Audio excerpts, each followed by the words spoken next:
Di sini saya Elpiana, saya adalah mahasiswa UIN Syarif Hidayatullah Jakarta, Prodi Pendidikan Ilmu Pengetahuan Sosial semester 6.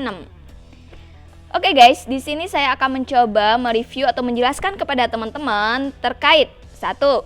Kualifikasi akademik dan kompetensi guru. Yang kedua, menelaah kerangka dasar KTSP. Yang ketiga, menelaah kerangka dasar kurikulum 13. Yang keempat, menelaah perbedaan KTSP dengan kurikulum 13. Yang kelima, menelaah standar kompetensi kelulusan. Yang keenam, menelaah standar isi. Dan yang ketujuh, menelaah standar nasional pendidikan. Dan yang kedelapan atau yang terakhir adalah menelaah kurikulum Merdeka Belajar. Oke teman-teman, di sini Pia bakal mencoba menjelaskan tentang poin yang pertama, yaitu kualifikasi akademik dan kompetensi guru. Jadi teman-teman, terkait kualifikasi akademik dan kompetensi guru itu sudah diatur dalam Permendikbud nomor 16 tahun 2007. Jadi, kualifikasi akademik guru itu terdiri dari dua hal. Yang pertama dari kualifikasi akademik formal dan yang kedua itu dari kualifikasi akademik non formal. Jadi teman-teman, dari kualifikasi akademik formal, seorang guru harus minimal berpendidikan diploma 4 atau D4 dan S1. Jadi itu minimal banget teman-teman. Jadi untuk menjadi seorang guru yang profesional, teman-teman harus berpendidikan minimal D4 atau S1. Itu paling minimal ya teman-teman. Terus dalam kualifikasi akademik non formal, seorang guru ini juga harus melewati uji kelayakan dan uji kesetaraan atau yang bisa disebut juga dengan akte 4. Jadi untuk menjadi seorang guru teman-teman gak gampang teman-teman. Jadi gak asal kita pinter ngajar itu udah bisa dikatakan jadi seorang guru, enggak. Tapi untuk menjadi seorang guru yang profesional, dia harus melewati kualifikasi akademik formal tersebut dan kualifikasi akademik non formal. Balik lagi, Pia bakal bahas tentang kompetensi guru. Teman-teman, Permendikbud nomor 16 tahun 2007 itu juga mengatur tentang kompetensi seorang guru. Ada 4 kriteria dasar kompetensi seorang guru. Yang pertama, itu profesional. Profesional di sini dalam artian adalah kemampuan seorang guru dalam mengelola proses belajar mengajar. Jadi dia emang mampu gitu dalam mengelola pembelajaran dan didukung oleh pengelolaan kelas yang baik, terus penguasaan materi belajar, pokoknya benar-benar di bidangnya dia gitu. Jadi misal saya adalah lulusan dari pendidikan ilmu pengetahuan, fokusnya ke konsentrasi sosiologi. Jadi di sini saya harus mengajar sesuai bidang saya, yaitu sosiologi, begitu teman-teman. Jadi nggak asal dia berpendidikan atau kuliah di bidang matematika, tapi dia mengajar tentang sejarah. Jadi nggak nyambung teman-teman. Jadi harus sesuai dengan pendidikan yang dia ikuti atau yang dia pelajari. Terus yang kedua kriterianya adalah pedagogik.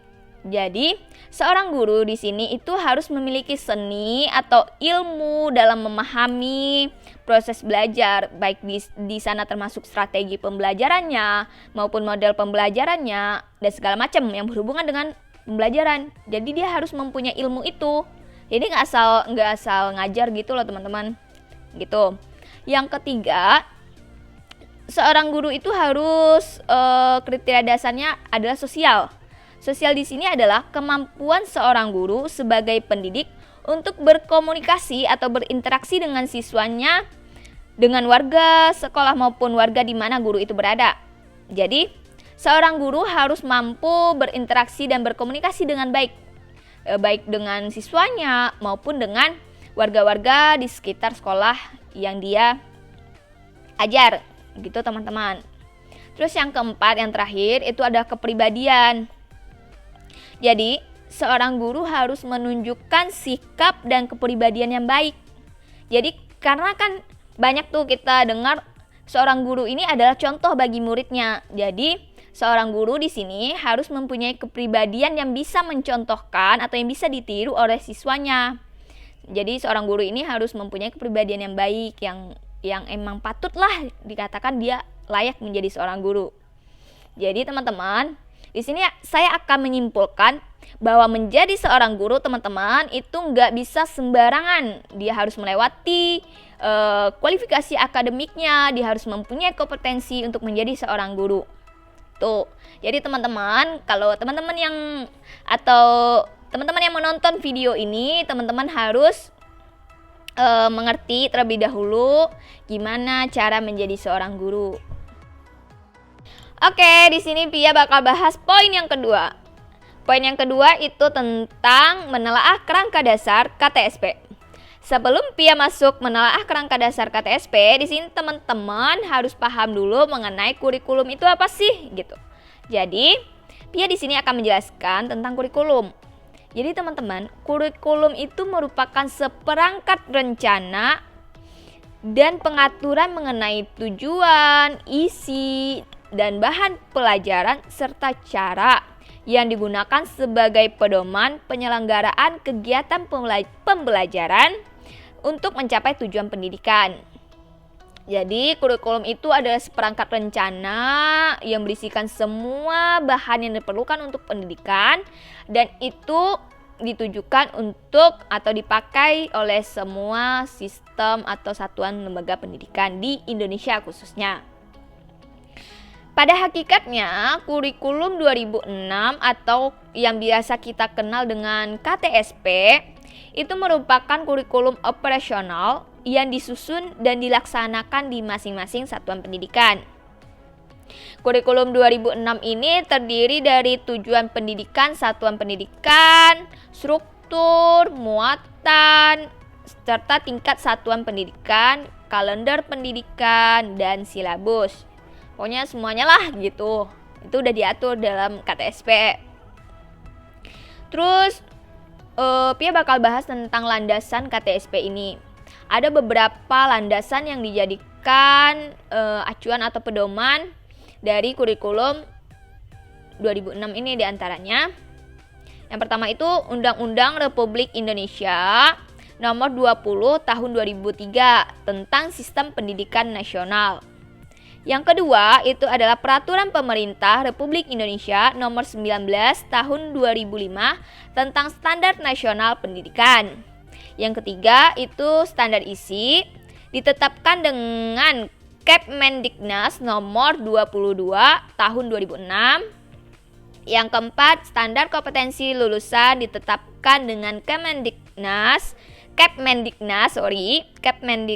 Nomor 23 Tahun 2006.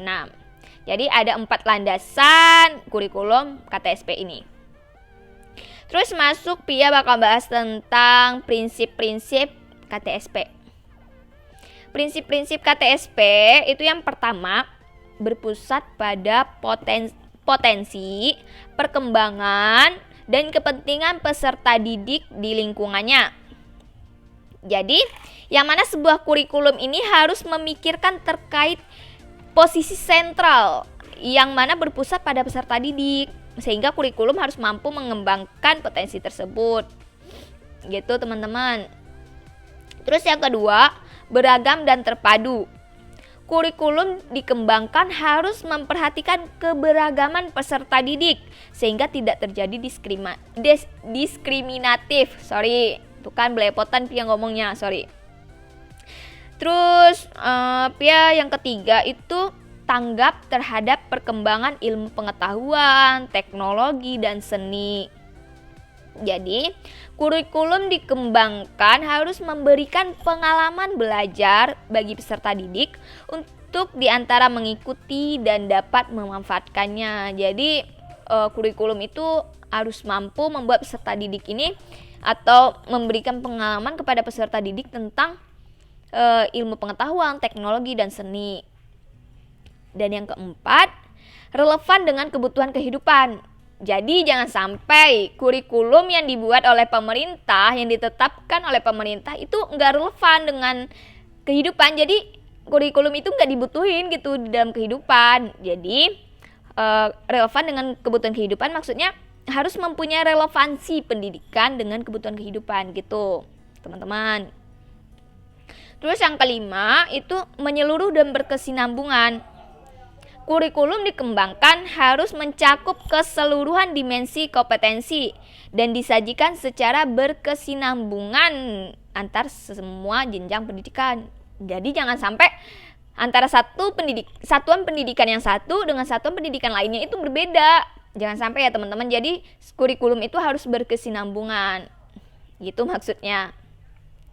Terus yang keenam itu belajar sepanjang hayat.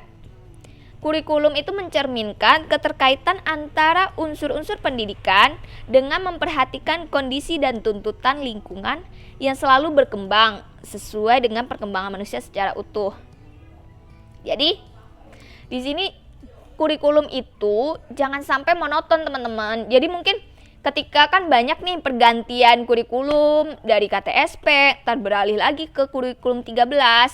Ya walaupun perbedaan atau perubahan kurikulum itu akan menimbulkan kontroversi, tapi teman-teman, hakikatnya kurikulum itu harus mengikuti perkembangan zaman. Jadi dia nggak ketinggalan gitu loh, gitu maksudnya. Terus yang ketujuh yang terakhir itu seimbang antara kehidupan nasional atau antara kepentingan nasional dengan kepentingan daerah. Jadi kurikulum seharus saling mengisi dan memberdayakan sejalan dengan Bhinneka Tunggal Ika. Gitu teman-teman. Jadi ada 7 prinsip pengembangan kurikulum KTSP. Terus ya itu. Oke, Pia bakal akan membahas tentang poin nomor 3, yaitu tentang menelaah kerangka dasar kurikulum 2013. Kurikulum 2013 hakikatnya adalah pembaharuan dari kurikulum sebelumnya, yaitu kurikulum KTSP. Kurikulum 2013 ini maksudnya dikembangkan untuk mencetak generasi yang siap dalam menghadapi masa depan. Terus, kurikulum 2013 ini itu juga berkaitan erat dengan pendidikan karakter. Jadi, poin atau inti dari kurikulum 2013 ini itu lebih berkaitan erat dengan pendidikan karakter peserta didik. Itu. Terus ada beberapa landasan yang dipegang dalam pengembangan kurikulum 2013 ini. Yang pertama itu adalah landasan filosofis. Landasan filosofis ini berkaitan dengan tujuan pendidikan nasional. Yang kedua itu adalah landasan sosiologis, dikembangkan atas dasar keadaan sosial. Yang ketiga, landasan psikopedagogis itu berkaitan dengan kondisi psikologis peserta didik. Yang keempat itu adalah landasan teoritis, berdasarkan atas teori dan berdasarkan atas standar dalam pendidikan dan juga kurikulum berbasis kompetensi. Yang kelima, landasan yuridis. Landasan yuridis ini adalah Undang-Undang Nomor 20 Tahun 2003 dan Peraturan Pemerintah Nomor 19 Tahun 2005. Terus Pia bakal masuk ke dalam struktur dalam kurikulum 2013 ini. Itu ada kompetensi inti, yang kedua ada kompetensi dasar, yang ketiga itu ada muatan pembelajaran, yang keempat ada mata pelajaran, dan yang kelima ada beban belajar maksudnya. Terus selanjutnya Pia akan masuk dan Pia akan membahas tentang perbedaan kurikulum KTSP dengan kurikulum K13. Perbedaan kurikulum KTSP dan K13 itu adalah KTSP ini lebih menekankan pada aspek pengetahuan, sedangkan kurikulum 13 itu lebih menekankan pada pendidikan karakter yang mengutamakan keseimbangan soft skill dan hard skill peserta didik. Itu adalah perbedaannya. Sedangkan persamaannya adalah KTSP dan K13 merupakan pengembangan atau penyempurnaan dari kurikulum sebelumnya. Sama-sama berlandaskan pada Peraturan Pemerintah Nomor 19 Tahun 2005 dan Undang-Undang Nomor 20 Tahun 2003. Itu adalah sederhananya. Oke teman-teman, sekarang Pia masuk ke poin yang keempat, yaitu menelaah perbedaan dan persamaan kurikulum KTSP dengan kurikulum 2013. Perbedaan yang pertama, itu dilihat dari segi hakikatnya.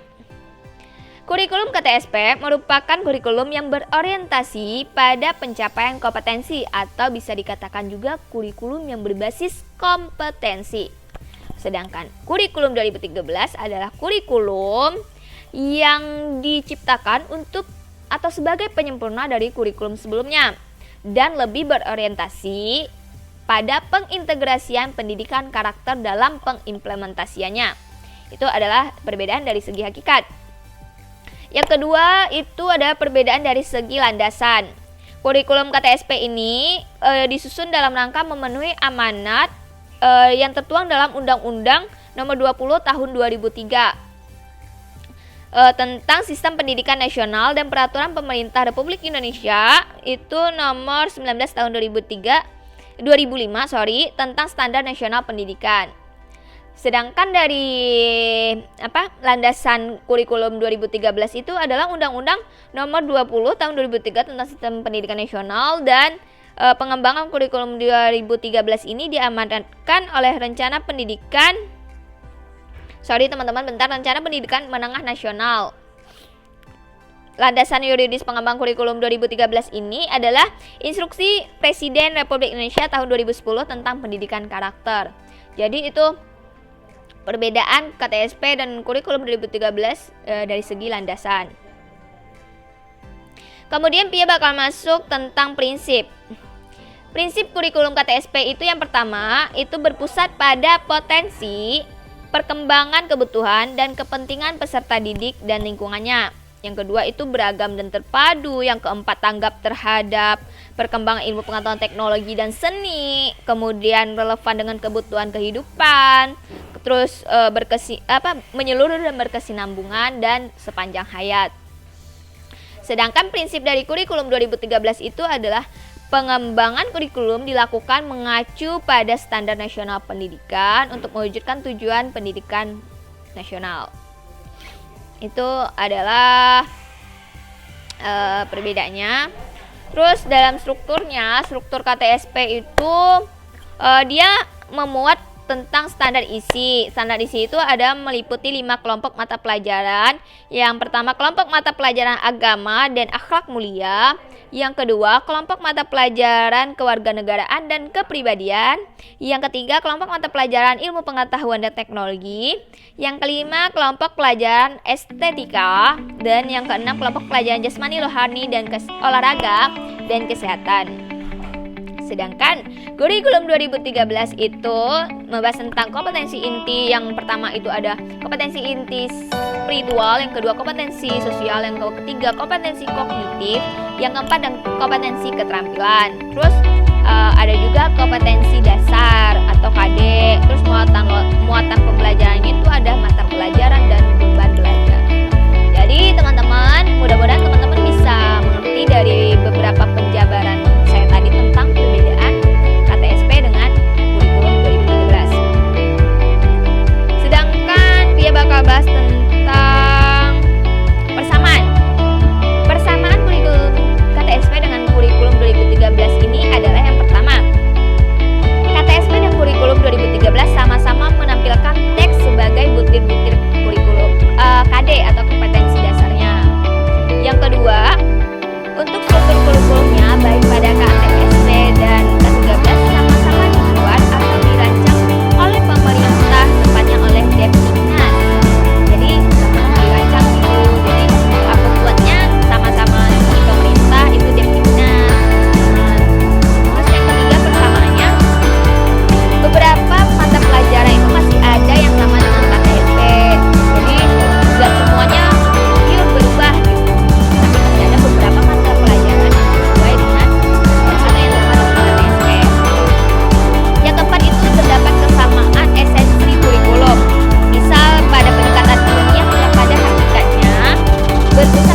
siswa.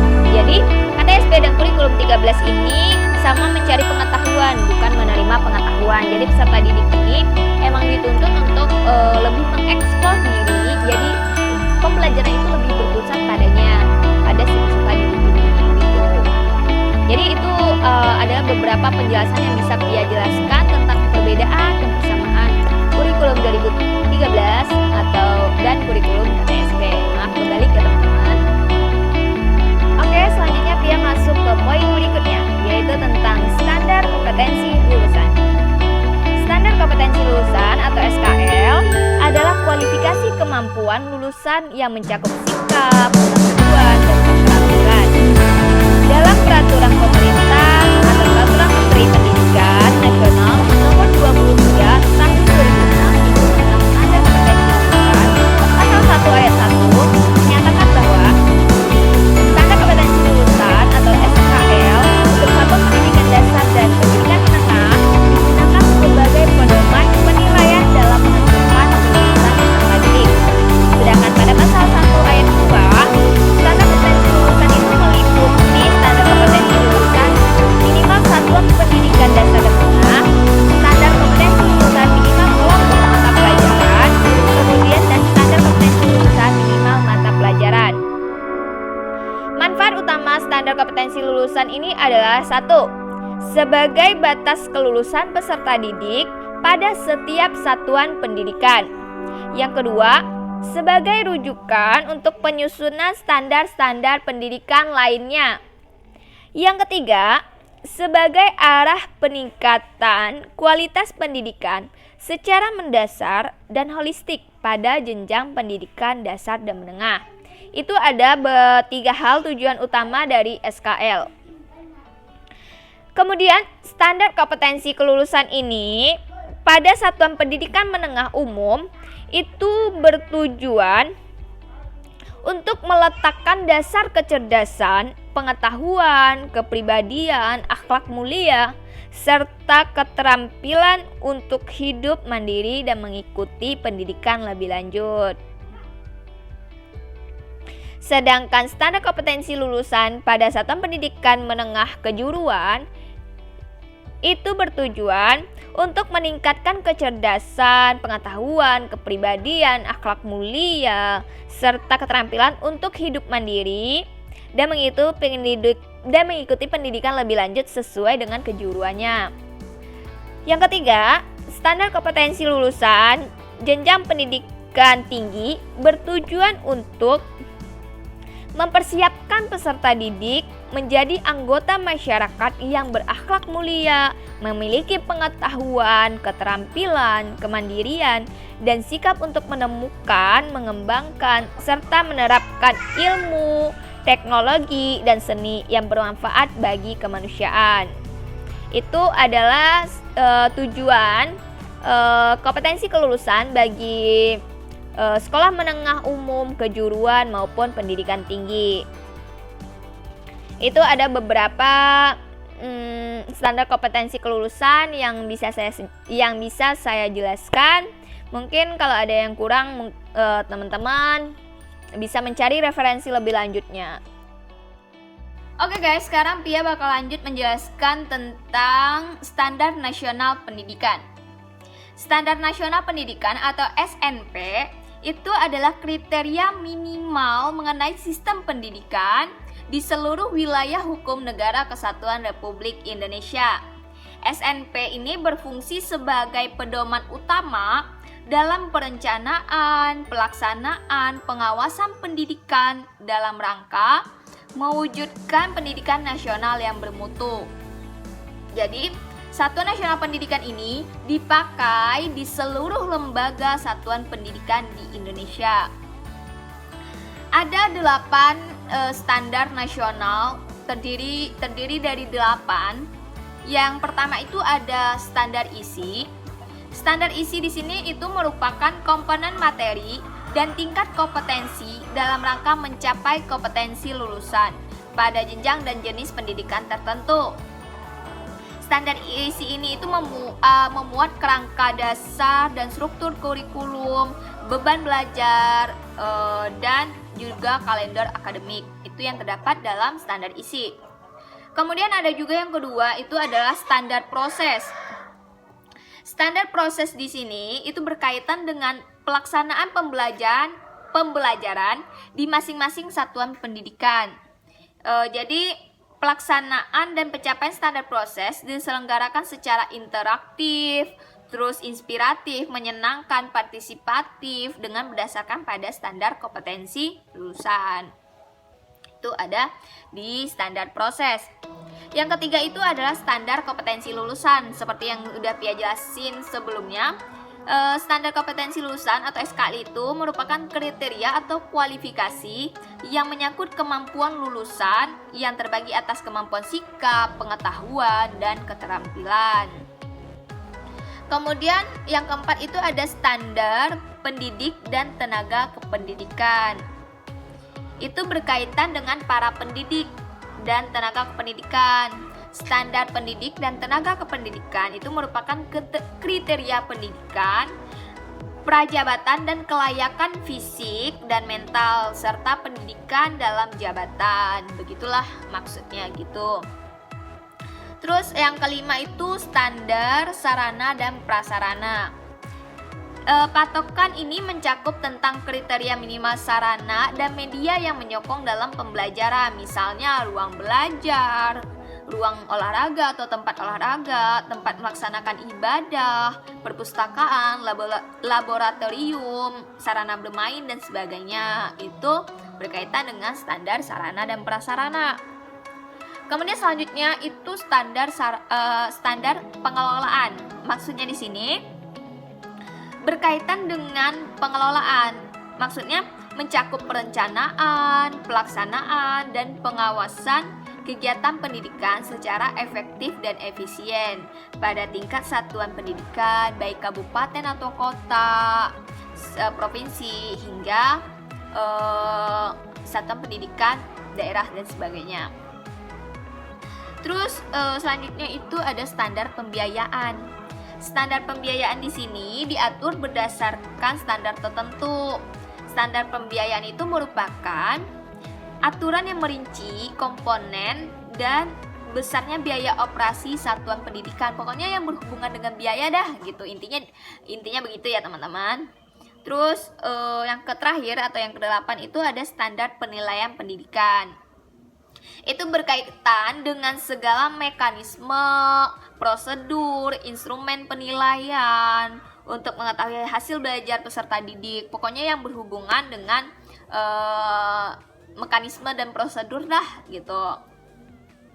Itu ada penjelasan 8 hal yang diatur dalam standar nasional pendidikan. Terus fungsi dan tujuan standar. Fungsi dan tujuan standar di sini itu ada beberapa hal. Yang pertama, SNP atau Standar Nasional Pendidikan berfungsi sebagai dasar dalam perencanaan, pelaksanaan, dan pengawasan pendidikan dalam rangka mewujudkan pendidikan nasional yang bermutu. Terus yang kedua selanjutnya, Standar Nasional Pendidikan atau SMP itu bertujuan menjamin mutu pendidikan nasional dalam rangka mencerdaskan kehidupan bangsa dan membentuk watak serta peradaban bangsa yang bermartabat. Itu fungsi dan tujuan dari SMP yang kedua. Terus fungsi dan tujuan SMP yang ketiga itu adalah disempurnakan secara terencana, terarah, dan berkelanjutan sesuai dengan tuntutan perubahan kehidupan lokal, nasional, maupun global. Jadi teman-teman begitu yang bisa Pia jelasin. Mungkin kalau tidak terlalu rinci dan segala macam mohon maaf. Pia hanya menjelaskan dasar-dasar dari Standar Nasional Pendidikan ini. Baik, selanjutnya Pia akan menjelaskan tentang kurikulum Merdeka Belajar. Kurikulum Merdeka Belajar ini adalah salah satu program dari Kementerian Pendidikan dan Kebudayaan Bapak Nadiem Makarim yang menuai kontroversi. Bukan kontroversi sih, lebih tepatnya itu banyak pertanyaan dan kritikan terhadap kurikulum ini. Sebelumnya Pia akan bahas dulu apa sih itu kurikulum Merdeka Belajar.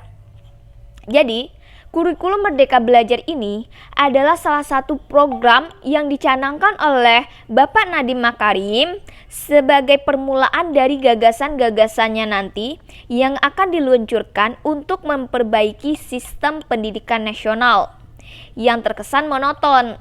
Jadi mungkin teman-teman bisa berperspektif sendiri apakah pendidikan kita selama ini terkesan monoton atau hanya Bapak Nadiem Makarim aja gitu yang merasa pendidikan kita terkesan monoton gitu. Jadi itu adalah alasan dari Bapak Nadiem Makarim membentuk sebuah kurikulum baru yang dinamakan dengan Kurikulum Merdeka Belajar. Program ini itu diinisiatifkan untuk menciptakan suasana belajar yang bahagia, menyenangkan baik bagi siswa maupun tenaga belajar, sehingga siswa atau peserta didik maupun tenaga pengajar tidak terlalu merasa dibebani dengan sistem pendidikan yang lama. Jadi kayak salah satunya itu banyaknya keluhan dari para orang tua yang melaporkan tentang sistem pendidikan yang lama yang benar-benar itu membuat siswa merasa terbebani. Itu yang melatar belakangi si Bapak Nadiem Makarim ini membuat suatu kebijakan atau sebuah program tentang kemajuan pendidikan. Kurikulum Merdeka Belajar ini dimaksudkan adalah sekolah diberikan kebebasan dalam menerapkan kurikulum di sekolah masing-masing sesuai dengan kebutuhan dari sekolah tersebut. Jadi masih belum jelas gitu teman-teman, sebenarnya si sekolah ini menerapkan kurikulum yang mana sih? Kurikulum Merdeka Belajar ini kayak gimana gitu? Apakah sama seperti kurikulum KTSP atau kurikulum 2013? Itu yang masih jadi perbincangan. Dan dari beberapa artikel yang Pia baca, si Bapak Nadiem Makarim ini memberikan kebebasan kepada sekolah. Ya udah sekolah terserah gitu mau ngambil kurikulum yang mana gitu, baik kurikulum 2013 atau yang mana gitu, tergantung dengan kebutuhan sekolah itu sendiri. Kayak gitu yang Pia tangkep ya dari artikel yang Pia baca. Pia masuk ke tujuan dari kurikulum Merdeka Belajar ini. Tujuan dari kurikulum Merdeka Belajar ini adalah agar sekolah, guru, dan siswa memiliki kebebasan dalam menciptakan suasana pembelajaran yang lebih menyenangkan sehingga guru, siswa tidak stres dan terbebani. Itu adalah tujuannya. Jadi mungkin selama ini kita yang pernah menjadi seorang siswa itu mungkin merasa terbebani dengan beban belajar yang terlalu banyak dan terkesan monoton gitu. Mungkin itu yang melatar belakangi si Bapak Nadiem Makarim ini berpikiran perlu adanya kurikulum yang bebas, yang menyenangkan dan dan membuat si siswa ini nggak merasa terbebani gitu. Terus dan kurikulum Merdeka Belajar ini sangat mengedepankan suasana pembelajaran, kemudian sangat mengedepankan aspek psikologi siswa maupun guru serta perkembangan siswa. Terus kurikulum Merdeka Belajar ini memberikan kesempatan kepada sekolah maupun guru untuk memikirkan secara kurikulum yang mana yang hendak diterapkan di sekolahnya berdasarkan tujuan dan panduan dari konsep Merdeka Belajar ini. Begitu teman-teman. Kemudian teman-teman mungkin bisa membaca artikel atau sebuah jurnal atau yang lainnya untuk membuktikan ucapan saya benar atau enggak gitu kan. Mungkin kalau ada yang salah saya mohon maaf, tapi berdasarkan artikel yang saya baca begitu teman-teman. Kurikulum ini atau konsep program Merdeka Belajar yang dicanangkan oleh Bapak Nadiem Makarim ini itu menuai pro dan kontra. Ada yang pro, yang setuju, ada yang kontra karena belum jelas gitu. Ini kurikulum mau dibawa kemana? Jadi itunya yang belum jelas. Terus kebijakan Merdeka Belajar ini membuat para pakar pendidikan itu mengkritik bahwa kebijakan ini belum terintegrasi dengan baik dan belum ada cetak biru di dunia pendidikan. Kemudian kekurangan dari kurikulum Merdeka Belajar ini dengan kurikulum sebelumnya adalah belum ada arah kebijakan yang jelas terhadap kurikulum Merdeka Belajar ini, sehingga membuat lembaga-lembaga pendidikan termasuk sekolah-sekolah masih kebingungan gitu dalam menerapkan kurikulum. Begitu teman-teman, ada beberapa kritikan dari pakar pendidikan yang mengatakan begitu. Kemudian Bapak Nadiem Makarim seperti yang sudah saya jelaskan itu menjawab bahwa sekolah bebas menentukan kurikulum yang ingin diterapkan. Tetapi pernyataan tersebut akan membuat ketidakberagaman sekolah-sekolah dalam menerapkan kurikulum. Jadi kayak mungkin bisa menimbulkan ketidakberagaman gitu loh teman-teman. Jadi tidak ada satu kurikulum yang berlaku untuk semua satuan pendidikan. Jadi begitu penjelasan singkat dari saya tentang kurikulum Merdeka Belajar. Mungkin kalau ada salah maksud atau gimana, saya mohon maaf karena saya juga masih belajar dan mungkin saya akan mencoba mencari secara detail lagi tentang kurikulum Merdeka Belajar ini. Begitu teman-teman. Oke, alhamdulillah teman-teman, Pia udah kelar menjelaskan beberapa materi. Semoga materi yang Pia sampaikan bisa dimengerti dan bermanfaat bagi teman-teman yang menonton video ini maupun bagi Pia sendiri.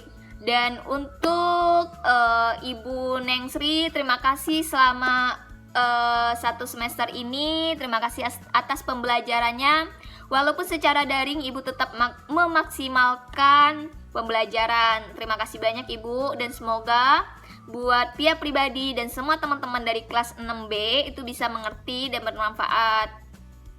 Dan untuk teman-teman, terima kasih juga karena kita selama 1 semester ini di pembelajaran daring ini kita selalu saling menyemangati, walaupun kita saling berkeluh kesah, tapi nggak apa-apa karena kita ambil aja hikmahnya. Dan untuk teman-teman yang udah nonton video ini, Pia ucapin terima kasih juga. Dan jangan lupa di-share mungkin, terus di komen, dan yang penting di like and subscribe. Oke? Semoga ini bukan video terakhir Pia di akun YouTube Pia ini. Semoga ada video-video selanjutnya yang mungkin bakal lebih menarik. Oke teman-teman, selamat liburan dan tetap safety dan tetap safe house.